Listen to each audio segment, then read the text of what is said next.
I tell people all the time, the day I quit learning is the day I'm gonna go do something different. So the biggest thing is being open to learning and understanding that you don't have all the answers. Sometimes you don't have all the tools to succeed, and bringing people in and understanding that you need to, I say all the time, I need people who are smarter than I am, or smarter or better at the things than what I do. And being open to that and humble to that is and allowing people to take those tools and run with them is the key to our success. Hello, and welcome to the Elevator Careers Podcast, sponsored by the Allred Group. I am your host, Matt Allred.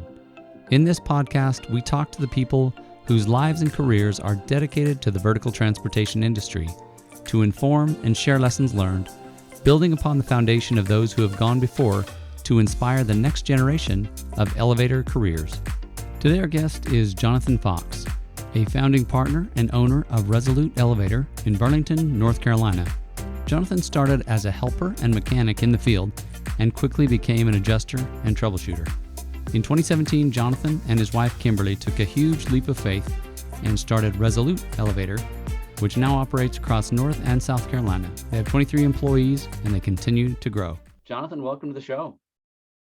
Hey, buddy, it's good to be here. Finally get to catch up and do it. So I'm excited about getting to do a podcast. I will be honest, this will be my first podcast ever. I never thought I'd be that kind of fancy, but I'm excited about it.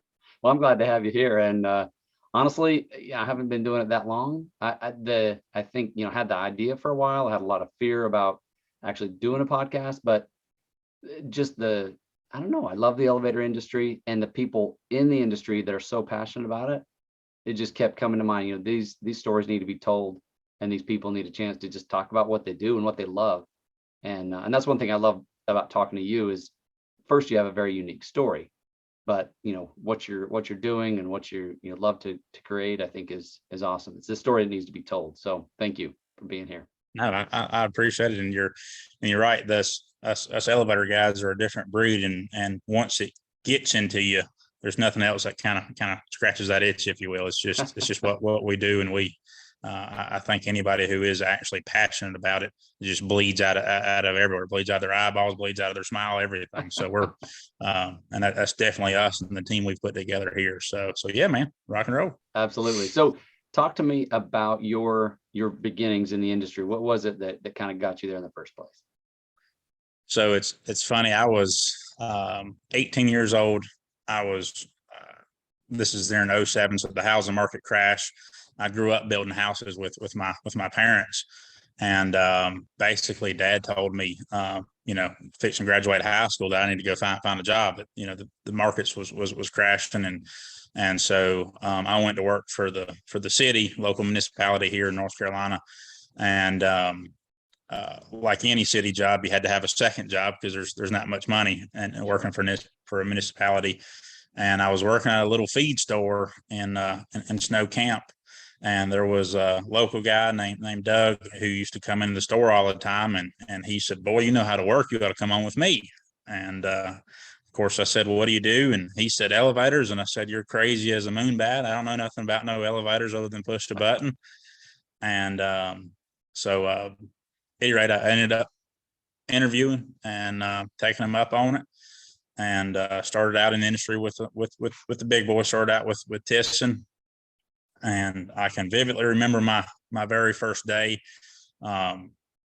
coming in and going to, I believe it was a 21-story building in downtown Greensboro, a big mod that was going on, and getting there and riding the buck hoist for the first day and going up there and just thinking, what in the world have I gotten myself into?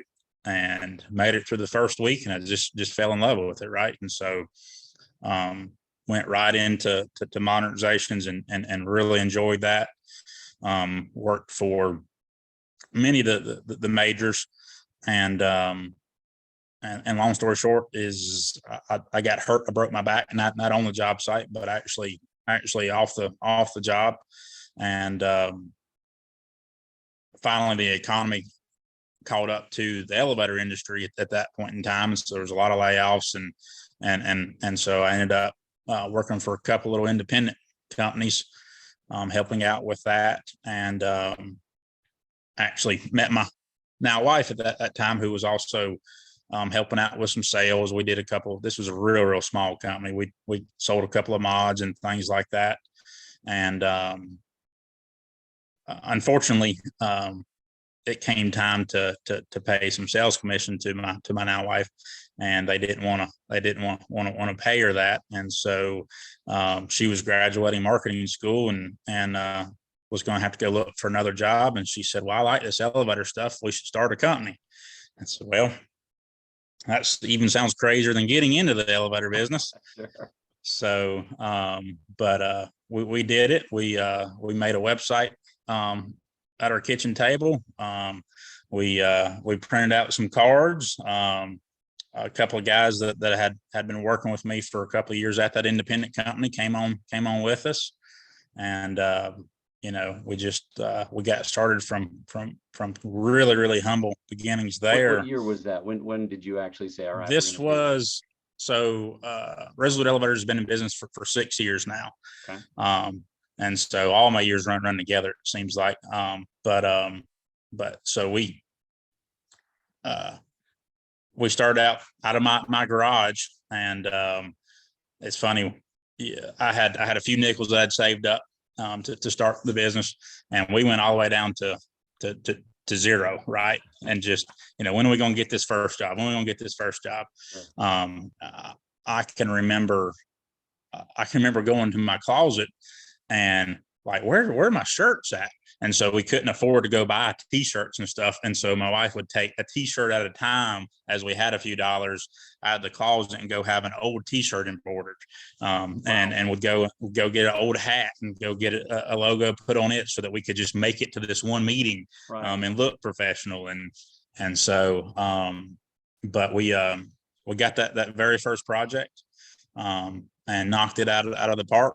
And we took our kind of business model has been is every time we reinvest into the company, we reinvest into our people and into our guys, and it's kind of allowed us to continue from there.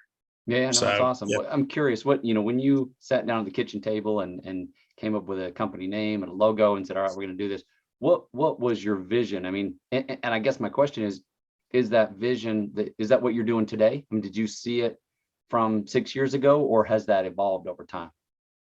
It's so the Resolute Elevator name is kind of a good story. So same thing, sitting at the kitchen table trying to figure all this out. Where do we come up with the name? Everybody asked that, and it was really simple. The domain name was $10, and that's what we could afford. So ResoluteElevator.com was $10, and that was the best name we came up with. Or we had a whole list of different ideas, and so that's the one we came up with, and it was cheap enough we could afford the domain name. Right. And so that's where Resolute Elevator came from. But my whole outlook on business is kind of indifferent. We've always worked it backwards as far as I feel as though it's real simple. You give a good product, you give quality, and you do exactly what you say you're going to do. The money will come. You'll be profitable.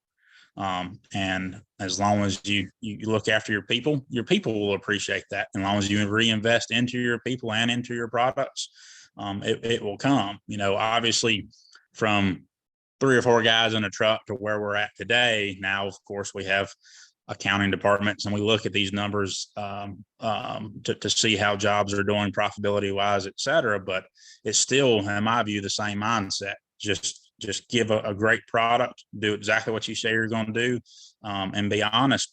And the rest of it just always seems to work its way out. I hear stories all the time about businesses that take 4 or 5 years to ever become profitable and things like that. And that just wasn't a possibility with us. Sure. This was our livelihood. Both. That's right. That's just for our family, for the families that depend on us. And I never understood that. And it's just always kind of worked out. Right. How did you go about getting that first job? What kind of made that happen for you? Well, we actually started doing some lunch and learns. So lunch and learns for architects, et cetera. We really look at in order to get your name out there, you need to start at the very, very beginning. If you try to do it after stuff's coming out for bid and after specs have been created, it's extremely hard to get your name back into it after that fact. And we looked at that from the very, very beginning. So we also at the kitchen table, not just making a website, we also created an AIA continuing education course to get to these architects so that they could learn about us, et cetera. Only problem was we couldn't afford to go get something catered. And so my wife literally cooked that evening to make up stuff to go do a lunch and learn. And we did a little lunch and learn in Durham. And there's a corporation called Self Help across North Carolina that they are big in buying old buildings and downtowns and revitalizing downtown urban areas. And so that's been their business model. They've grown into a bunch of, now they're a bank and they're a lending source, et cetera. But their whole original business model is we'll get old buildings, we'll renovate them, and then we'll also rent out to nonprofits. So their buildings are used for nonprofits. And then they do a lot of micro loans. And so they kind of liked us and gave us our first shot at a project called Revolution Meals. And so we did an elevator there. And at the same time, a competitive company, one of the majors, was doing 3 other elevators, and we were able to go out there and just kick butt. And we finished our elevator prior to the majors finishing any one of their 3, even though they had started months prior to us. Wow. And so that developer said, y'all are it. Y'all are my elevator company from now on. And then from there, right at the same time, we also got a project at NC State. Cool. And so we started getting some of these bigger projects that we could lean back on to show, hey, I've worked for a university, I've worked for a municipality, I've worked for state construction, and that has allowed us to move forward with our name that way. We don't have a marketing budget. We don't have any of these massive billboards or these things. It's all word of mouth has been our driving force, and using our past clients to push us forward. Right. So you've got a video on your website of it looks like an old paper mill or something on the river. Is that the one you're talking about, or was that later down the road? So it's the same folks, but we've done multiple ones for them. So we did Revolution Mill was our first one. We've done a mill. We've done a mill in Rocky Mount. We've done a mills in Hall River. And so North Carolina's got a bunch of textile mills. Sure. And these old mills are all being renovated for apartments. Wow. And there's a lot of tax money out there to renovate these buildings. And so it's become big business across North Carolina, and we do a bunch of them. And so it's been extremely successful venture for us as well. Very cool. So just so our listeners understand, you're not building elevators the way that a lot of them traditionally do. And I just want to point out in the video, you're standing inside of a modular elevator, correct? Mm-hmm. And so what we're looking at, you pointed out the well, you can say it, the fire rating and stuff on the sides there, right? And then I guess you hang the rails and drop it in with a crane, right? So we realized early on that we wanted to install elevators differently as well. So as everybody knows, elevator portion of our business is easy, right? Installing elevators is not the hard part. It's dealing with everybody else. It takes an enormous amount of different trades to make our elevator operate correctly or pass inspection or do all these things. And so we have prided ourselves on, since our founding, I have never failed an elevator inspection except for one time. That's because I blew up a drive, but we were able to pass it that afternoon.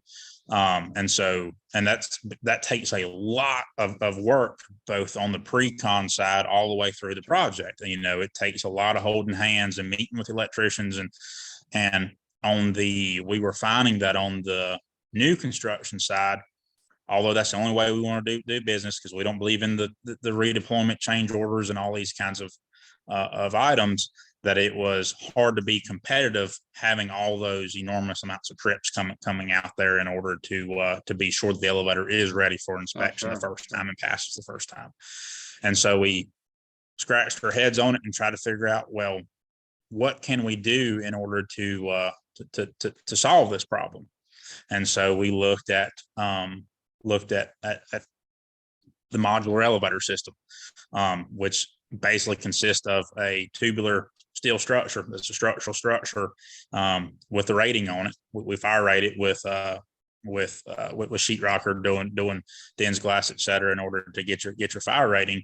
And we hang all the elevator equipment. So install all your standard elevator equipment. Like we tell people all the time, the elevator is not innovative.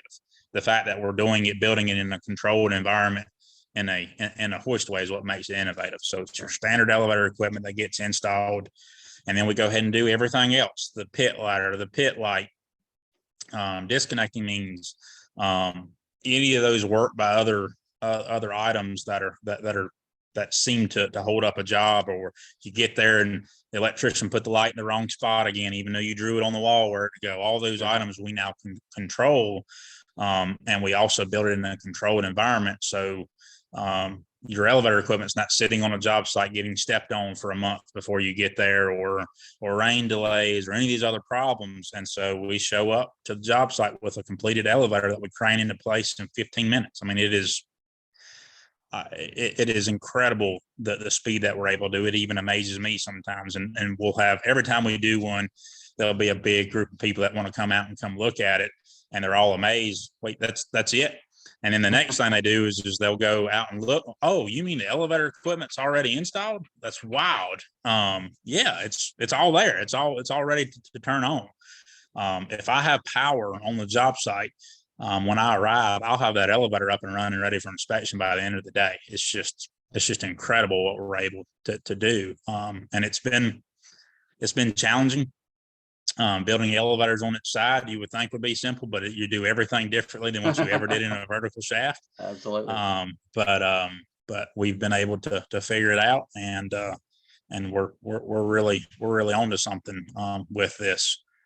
So we're excited about what the future and what it will hold, both for our conventional business, doing modernizations, doing those items we enjoy, plus the modular business, which will allow us to do a lot more volume, but maintain a relatively small family atmosphere. Right. So just to clarify, you've got a couple businesses going on. You've got a kind of a traditional service repair mod of existing structures, elevators, but then you've also got the modular construction in-house there, like you're standing in right now, right?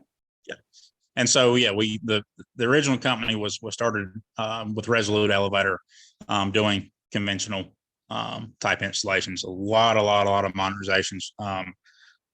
Both myself and my guys really love mods. That's where I cut my teeth on, and that's what we enjoy doing on that side. And that obviously of our industry is a profitable portion of the business, and which has allowed us to invest into these other items. And so,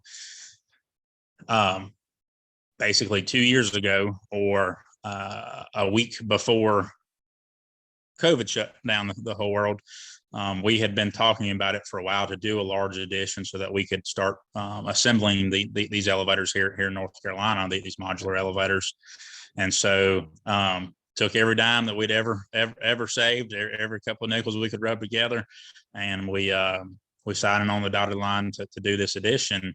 And man, when the whole world shut down, and obviously we know now that it wasn't quite as scary as we all thought it was, but we were all nervous, and I had thought, oh my gosh, what have I done? Every nickel we'd saved up over the last 6 years, here we go. I can't believe I've done this. But when you work hard and you just continue to put your trust in and to what you're doing, and it just all seems to work out. We've been very, very fortunate, and we've come out of it so wide open, we don't know which ends up. So no, that's awesome. I mean, you've obviously just kept pushing through. I mean, it sounds like nobody knew what to expect when COVID showed up. Right. Nobody knew, anything. But you mentioned your philosophy a little while ago, before we started this conversation, just that you just kind of keep moving, right? You can't sit and panic. You just go.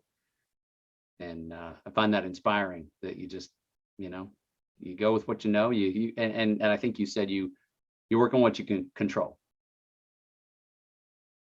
That's right. That's right. And it's so my view is both two-sided, right? The first side is absolutely control what you can control, look after your customers, and provide the best possible product you can. The other side of it is I take ownership of each one of these families that has entrusted in me, in what we're building, right? And so this business was created from our little table to provide for my family. Oh, now we're to the point where I get to provide for 22. Excuse me, bud. I'm sorry. Still a business owner. Some phone rings all the time. But now this business is providing for 22 families, and I carry that on my shoulders every single day. That's my job is to be sure that these families are cared for, as they entrust in us. So that's been kind of our big push. Right. So what would you say is kind of your vision going forward, or is it more like, hey, let's just keep doing what we're doing? You know, what does that look like? It's everybody asks me all the time, what's your 2, 3, 5-year plan, all that, and I say every single time we create one, we blow it out of the water in 6, 8 months to a year. So I tell the guys all the time, I have taken this business as far as I can take it.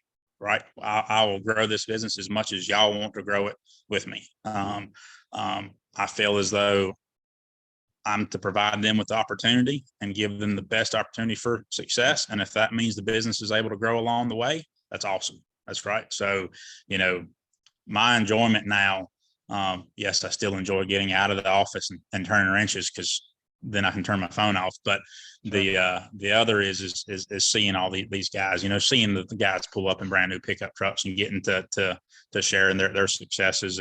And so we have a lot of young people at my company. And I know the whole thing out there is, oh, you can't get young people to work, et cetera. We've had nothing but success. I mean, we've got kids from 19 years old to, you know, I'm probably one of the oldest guys in the field that goes out there, and I'm 33. So, you know, we've had really good successes showing people our way and teaching them our way and giving them the tools to succeed and watching them grow. One of the things I tell kids that come in, you know, here's your starting pay, but I have no time frame on when you want to get to here. Sure. So as quick as you want to learn it, that's as quick as my guys want to teach you. And as quick as you take it on and apply it, the quicker I get to give you raises. And so that's how we've kind of moved forward with it. And the guys appreciate it, and I appreciate them. I mean, we're as I tell people, we're a family. Sometimes we're a dysfunctional family and we have to fuss and fight at one another, but we're still a family at the end of the day. So it's awesome. It sounds like you really do put the tools in their hands to succeed. And if they choose to do it, wonderful. You know, we'll help you out with that. If you choose not to, then you know what, that's your choice. You know, you can choose to decide to do what you want with what we've given you, basically. So yeah. I love that. And to be honest with you, that's been the hardest thing for me as a business owner to learn, because I do take it on the chin and on my shoulders so much, these guys and their success. And sometimes we have very, very little turnover, but sometimes people, for whatever reasons, we're going to move on to other things. And I have to learn to be okay with that, even though I want them so bad to succeed in what we're offering. So Sure. No, that's absolutely true. What would you say, you know, some advice or something you learned over the course of your career? Obviously you started out in the majors, you moved on to your own thing. What's some of the most valuable lessons you've learned?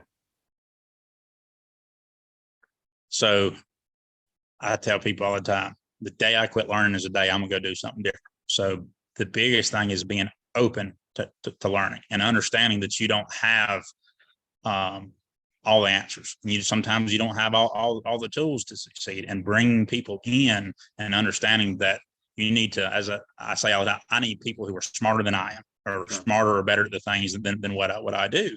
And being open to that and humble to that is, and allowing people to take those tools and run with them is the key to our success. And that has been very, very difficult for me. You come from when you're just three people in a truck to where you do everything, Sure. to where we're at now. That has been my biggest challenge, is to let go of things, to let people do these things, and to bring in these people. So That's true. I mean, it can be pretty threatening to admit that somebody has a better idea or is sharper in a certain area, and like you say, and then let go and let them try it out.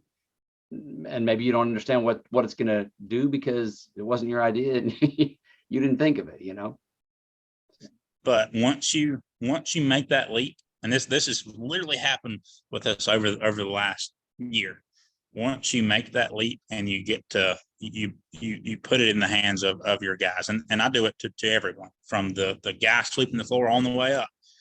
I want your ideas. I need your knowledge. I need y'all to work together to come up with these things. And once you put in an environment of that, the ideas that come to the surface are amazing. It has been made the biggest change in us in the last year. And we come up with new ideas all the time. And sometimes I tell the guys, just keep in mind, every one of us is doing something new for the first time at every level. So everybody's moved into a new position, all the time, including me. I've never had this many employees. I've never had this much business. So everything we're doing is for the first time. So remember that, all the way down and all the way back up, to respect each other's ideas and what we're doing and how we can assist each other, because we need each other. We need to lean on one another. Sure. Well, you made a comment a minute ago about, I've taken this business as far as I can, but it sounds like as you let go of controlling, maybe being in charge of certain things, it's actually your people that start pushing. Is that what you've seen then? Exactly. Exactly. That's been the push to go forward, because you can't carry it on your shoulders. You can't do it all. And that's okay. It's actually a good thing. It's actually exciting to see people take those steps and be given that responsibility. Sure. Well, and like I say, as you function like a family, and somebody may have the vision to go on further, but you're all succeeding together. And I think that's right. That's beautiful, beautiful vision. Yeah. Anything you'd like to share as we kind of wrap up? We're running out of time, but no, I think that's a great conversation. A little bit about us. Obviously, love to be on the show any time, and continue to be a part of this podcast. I think it's a really neat thing you're doing. So anytime I'd be happy to be back on. Thank you, Jonathan. No, I appreciate it. I appreciate you taking some time, and I love the fact that I get a glimpse into your shop and just kind of see. I mean, we've talked about it, but to actually see it on camera and see what you're building, it's beautiful. I love the work you're doing. Enjoy working with you, and wish you the very best. Thank you, bud. We appreciate you. Thank you. Thank you for listening to the Elevator Careers podcast, sponsored by the Allred Group, a leader in elevator industry recruiting. You can check us out online at elevatorcareers.net. Please subscribe, and until next time, stay safe.